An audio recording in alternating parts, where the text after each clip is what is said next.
Optik Melawai. Ada kabar baik, Saudara. Pemerintah akan menyalurkan bantuan sosial kuartal ketiga yang akan dimulai pada 20 Juli mendatang. Di tengah penyaluran kepada lebih dari 18 juta keluarga, Kementerian Sosial mengakui terjadi perubahan data penerima yang cukup dinamis.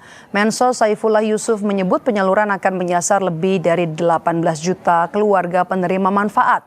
Program yang disalurkan meliputi PKH dan juga bantuan pangan non-tunai. Namun pemerintah mengakui terdapat perubahan dalam data penerima yang berdampak langsung pada penyaluran. Perubahan ini meliputi penerima yang meninggal dunia, pindah domisili hingga perubahan status ekonomi baik naik maupun turun kelas. Di sisi lain, penerima baru juga masuk dalam daftar, sementara sebagian penerima lama tidak lagi mendapatkan bantuan. Pemerintah menargetkan penyaluran dimulai pada 20 Juli untuk periode Juli hingga September.